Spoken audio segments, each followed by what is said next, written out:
Hi, this is ZeroGN, and today I'm making a guide for Yemojah, Goddess of Rivers in Smite 2.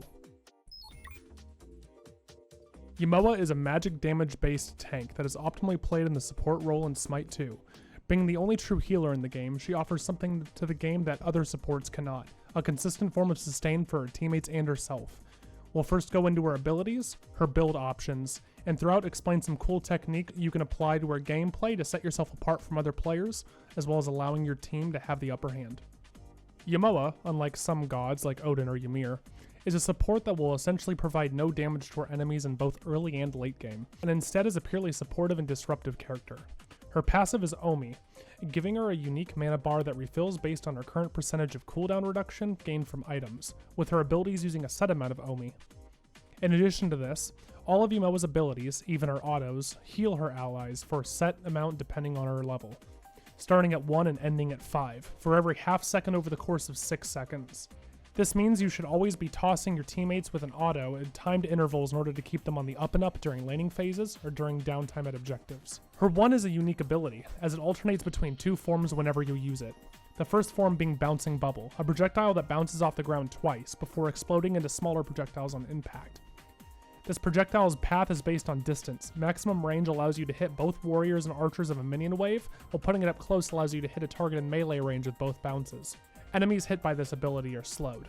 Upon being used, this ability turns into Moonstrike, which changes its hitbox from 2 circles to a giant circle with 2 parallel hits leading into it. This giant circle stuns enemies hit by it and is a great crowd control tool.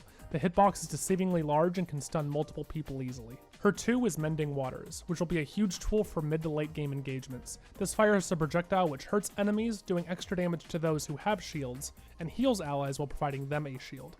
This is unique in that any ally close enough to the projectile that's been fired will bounce the projectile to other adjacent allies, allowing you to heal everyone on your team and provide them a shield without them being in the original line that was fired. Using this as an offensive tool is not recommended though, as it takes a costly 3 Omi, or almost half your starting Omi, starting at 7 and ending up at 10. While the amount healed is based off your intelligence, building any damage on her typically isn't recommended, as the shield provided is more than enough to tank moderately damaging abilities. Especially since this can be spammed 3 to 4 times in optimal situations, you can essentially shield over 800 damage for your allies using this ability. Your 3 is Riptide, Yemojah's bread and butter of her kit, and a tool that is vital to hitting her skill ceiling. Riptide creates a ring that knocks her enemies either backwards or forward, depending on placement. If placed close by, this creates a ring that knocks enemies forward and at a distance pulls them back towards you. This can also be used for allies. It can be used to pull allies out of bad situations, push allies into an engagement, help allies escape, lock an enemy into a wall, pull an enemy into your team, lock down a hallway or escape path, launch yourself 3 times to get into the engagement faster, troll your allies, troll yourself, troll your enemies, or lock an enemy into your ultimate. It is a versatile tool that is only limited by your ability to identify how it can be used in a situation. Allies hit by the ring gain Omi healing and a speed boost, while enemies hit by the ring are slowed. The most common technique is simply to pull enemies aggressing into a lane into a tower, or pull them into your team, and with good communication you can win fights with just this ability alone. Yemojah's ultimate is the River's Rebuke, which summons 2 large walls that can be jumped over or passed through a shell, otherwise locking enemies in, while allowing allies free passage. These walls stay up for quite a while, and allow you to lock down an area, or shut off a lane entirely. Enemies inside the walls when they close are trembled and take damage. When used aggressively in a fight, you can hold entire teams in a small confine, allowing your damage-dealing gods to concentrate all of their work into a small area without the enemies being able to escape. And when used defensively, you can shut off enemies from killing your teammates and allow a quick and easy escape. Using this to single out an enemy god from their frontline may also prove useful, such as if an enemy jungler or carry is doing exceptionally well, and putting them out of the fight allows the tides to turn. Get it? Riptide can also be used to force enemies into the ult, as you can have gaps between the walls that enemies can take advantage of if positioned improperly, making it so that a highly skilled Yemojah can make up for this placement issue. When used, River's Rebuke instantly restores half of your Omi and increases your regen rate, allowing you to use 3 or 4 abilities in a row as soon as the ult is used. You could throw out 2 rings diametrically opposed to each other to trap someone in it, or multiple Mending Waters to instantly replenish your team. Quickly placing 2 diametrically opposed rings can allow a character that normally would be able to escape to be infinitely caught in a loop. Though, this can be hard to time and honestly takes a lot of practice to get down, especially in live games. In addition, when using the ult, if you're trying to use it defensively, you could use 3 rings in a row to quickly get your team out of the situation, and then replenish their health with those rings, or with the Mending Waters, and allow them to come back into the fight fully restored. Now that we're done with her abilities, let's go ahead and get into items. During early game, Yemojah may seem slow to regen, obtaining only 0.2 Omi per second. This number can be increased though with the use of item cooldown reduction. Increasing Yemojah's CDR allows her to get more Omi per second, in addition to her regular cooldowns being reduced. Most builds get her to around 0.46 Omi per second, making it so that by the time one of her Mending Waters shields runs out, another one can be used, for example. You'll typically run 60 to 80% item CDR, which equates to about 34% actual cooldown reductions for your abilities, once the diminishing returns all math out. And while in prolonged fights you won't be getting an ultimate more than once unless you really want to trade out potential large defense items for cooldown reduction, you still will be able to use a lot of your abilities much quicker than if you weren't building CDR, and it really is recommended. Because of the requirement of the stat, builds can be pretty tough to balance out, as things like anti-heal or building majority magical and physical defense against 4 magicals or 4 physicals respectively can interrupt an optimal build. If your team is ahead though, trading a defense item for more CDR, something with more hybrid potential like Gladiator Shield for example, and we'll get into that later, or even something like Soul Reaver may provide additional benefit, as a late game Yemojah is going to be tossing a lot of abilities out. And speaking of build, these will be your mainstay items. Breastplate of Valor and Talisman of Purification are pretty standard across all builds, both provide some protections, 40% item CDR combined, and have some great passives. With Valor, if in a sticky situation, taking a lot of damage can drop your cooldowns in a pinch, allowing you to get an extra ring or Mending Waters that can absolutely turn a fight, or over the course of time, knock 4 or 5 seconds off of your ult. Talisman of Purification is always strong, as being able to get your team members out of deadly CC like Fenrir or Baron is always helpful. Build order for these two, and for most of the items on her, depends on the enemy. If it's 3 magicals or if a hard CC like Fenrir or Bacchus is present in the carry lane, I usually do Talisman first, though if 3 physicals and a lack of hard CC is present, Breastplate can take priority. In the event of facing 4 physicals or 4 magicals, then Breastplate and Talisman are your choices respectively.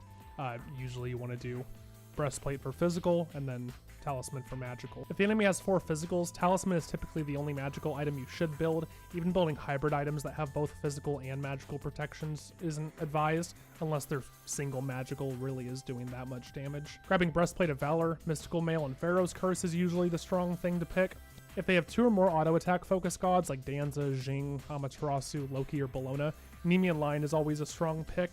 The item basically allows you to pressure out auto-attack characters by tanking their autos and sending it back to them, and honestly it's pretty slept on, though the lack of CDR can be a dissuasion depending on the situation. This build list does drop a lot of CDR potential though, which can make your neutral game a bit tough. That's really the hardest part about Yemojah, is you're always trying to keep consistent cooldown reduction, so fighting 4 physicals in particular can be absolutely more detrimental than fighting 4 magicals. If you're fighting 4 magicals, Oni Hunters, Genjis, and Shoguns are all strong choices.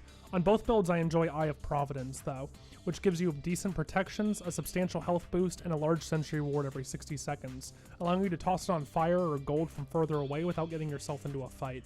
Honestly, on high level games, this really is the support item.